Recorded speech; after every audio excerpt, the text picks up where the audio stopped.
The truck stop security camera caught it at 3:47 in the morning. A figure moving low and deliberate across the lot, heading straight for one specific rig. Not wandering, not lost. He knew exactly which truck he wanted, and within 4 minutes of the first frame capturing his silhouette, the Kenworth W900 was gone. The owner, a 54-year-old owner-operator named Dale Ferris out of Amarillo, Texas, had parked that truck the night before with $2,200 in his wallet and a load of industrial equipment on the trailer, and 17 years of his life sunk into that cab. The W900 was a 2019 model. Phantom Black paint, a 76-inch sleeper, and a Cummins X15 pushing 565 horsepower. It wasn't just his livelihood, it was his home on wheels, customized down to the chrome stack covers and the hand-stitched seat he'd ordered special from a shop outside Nashville. When he walked out of that truck stop diner and found empty asphalt where his rig had been, and Dale stood still for a moment, just stood there. Then he called 911. What happened next would pull in the FBI, span 4 states, and ultimately center on a suspect who left almost no trace. A ghost in a stolen machine worth over $200,000. Commercial truck theft in the United States doesn't get the headlines it deserves. The numbers are staggering. Thousands of tractors and trailers are stolen annually, representing billions in losses that ripple through shipping chains, insurance markets, and the lives of drivers who often own their rigs outright. But what made this case different wasn't just the dollar value, it was the method. Whoever took Dale's W900 didn't use a standard key bypass or hotwire the ignition the clumsy way. They had the override sequence for the Cummins engine management system. That takes either inside knowledge of Kenworth's security architecture or access to dealer-level diagnostic tools. A local law enforcement recognized immediately this was beyond a standard theft report. The FBI's Cargo Theft Task Force out of Dallas received the case within 36 hours. Special agents there were used to tracking stolen loads, pharmaceuticals, electronics, food shipments.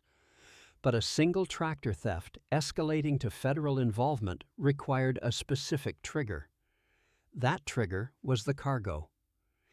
The industrial equipment on Dale's trailer belonged to a Department of Defense subcontractor. As the moment government-connected freight entered the equation, the calculus changed entirely. See that subscribe button? It's our exchange. Your way of saying, "This reached me." Not about the action's size, but its meaning. Hit it if this resonated, drop a like if it moved you, and comment your thoughts on this story. Let's complete this circle together. The first solid lead came from a weigh station outside Tucumcari, New Mexico. An automated license plate reader logged the W900's plates, heading westbound on I-40 at 6:12 in the morning, roughly 2.5 hours after the theft. The driver had maintained legal speed, stayed in the right lane, nothing that would attract a second glance from a passing trooper. Agents noted this with particular attention. Most stolen trucks move erratically, speeding, avoiding scales, taking back roads. This driver was behaving like a professional hauler on a routine run. And by the time agents in Albuquerque were alerted to look for the truck, it had already passed through. Another plate reader caught it on I-40 west of Gallup, still moving steady. Then nothing. Somewhere in the high desert between Gallup and Flagstaff, the W900 left the interstate grid and disappeared. The Kenworth W900 is not a small object. It sits nearly 13 feet high, and the tractor alone weighs north of 20,000 pounds empty. And hiding one requires either a structure large enough to swallow it or terrain remote enough to make aerial search difficult. The stretch of northern Arizona the truck had entered offered both. There are ranch spreads out there with outbuildings that haven't been inventoried in decades, old mining roads that don't appear on standard GPS. The FBI shifted focus from highway surveillance to aerial assets and rural property checks, and forensics on the truck stop footage gave them partial facial geometry from the thief. Not enough for a clean identification match, but enough to rule out known offenders in the regional database. The agent leading the investigation, whose name has not been publicly released, described the suspect in later briefings as presenting no prior pattern. No truck theft history, no known associations with cargo theft networks. That was unusual. Organized cargo theft rings cycle through the same crews, and this looked like a single actor working alone who had done serious preparation. 3 days into the investigation, Dale Ferris drove his rental car to the FBI field office in Dallas and sat down with agents for 2 hours. He went through every person who had access to his cab codes in the past year. Mechanics, the dealership where he'd had the engine serviced 8 months earlier, a dispatcher from a company he'd contracted with briefly in the spring. Dale is methodical by nature. He kept maintenance logs on his phone and cross-referenced every name with dates. Agents took the list and started pulling phone records and employment histories. The dealership angle yielded something. A technician who had worked at a Kenworth authorized service center outside Fort Worth had quietly resigned 4 months before the theft, and his departure had coincided with the discovery of irregularities in the shop's diagnostic tool access logs. Someone had been exporting engine override data for customer vehicles to an external drive. The shop's management had handled it internally, quietly, without filing a police report. That decision was about to become very expensive for them. The technician, a 31-year-old named Marcus Hale from Grand Prairie, Texas, had no criminal record, held a commercial driver's license, and had gone completely off-grid after leaving the dealership. His last known address was a month-to-month apartment he'd vacated 2 weeks after quitting. His phone had been deactivated, his social media accounts deleted.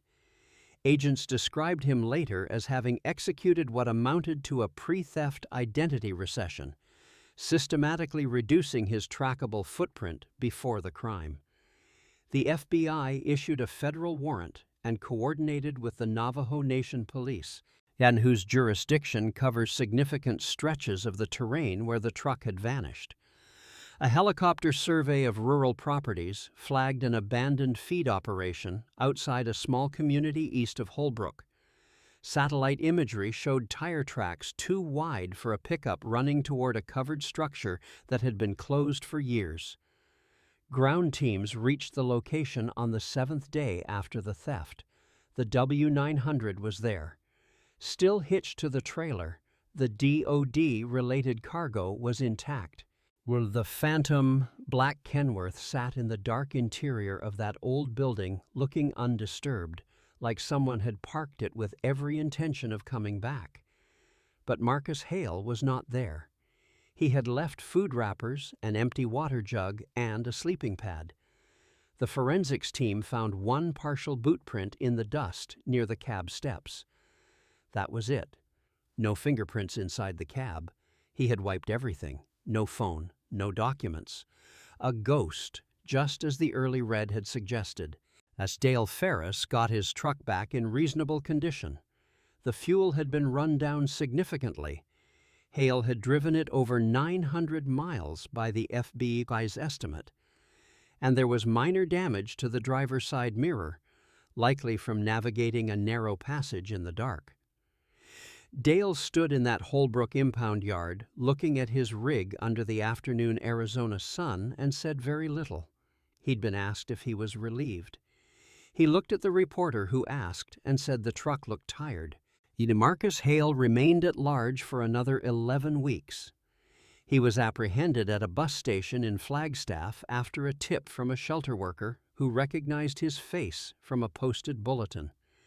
He had been living rough in the interim, moving through the desert corridor between Arizona and Utah, using cash, avoiding any connected device. When agents took him into custody, he had exactly $34 in his pocket and a hand-drawn map of back roads through the canyon country north of the Colorado River. Federal charges included interstate transportation of stolen property, theft of goods moving in commerce, and unauthorized access to a protected computer system. The last charge referencing the engine management override data he had extracted from the dealership's diagnostic tools. The DoD connection added a layer that federal prosecutors made clear they intended to pursue fully. Hale's public defender argued the cargo connection was incidental, as that his client had not known what was on the trailer. Prosecutors disagreed in writing and at length. The case landed in the broader conversation about commercial truck security in ways that manufacturers and fleet operators had been reluctant to have publicly. The Kenworth W900 is one of the most respected long-haul platforms on American roads. A truck with a lineage going back to 1961 and a reputation built on durability and driver preference. And the idea that its engine management system could be compromised through a corrupt service technician forced a reckoning. Several authorized service networks quietly tightened their access protocols in the months that followed. Dale Ferris drove his W900 back to Amarillo and was back on the road within 2 weeks of recovering it. He had the seat and the cab interior professionally cleaned, replaced the mirror, and put close to 40,000 more miles on the engine in the year that followed. He talked about the experience in a trucking forum post that circulated widely in the owner-operator community. His core message was direct. The security of your rig is only as strong as every person who ever had access to it. Know your shop, ask hard questions, and maybe don't park in an unlit corner of a truck stop at 3 in the morning if you can avoid it. The W900 sits somewhere on an American highway right now, most likely, hauling something, quiet, black, capable, and the kind of truck that earns its reputation across 1 million miles and doesn't need anyone to speak for it. Drop a comment and tell us where you're watching from, and if you've got a story from the road worth telling, we want to hear it.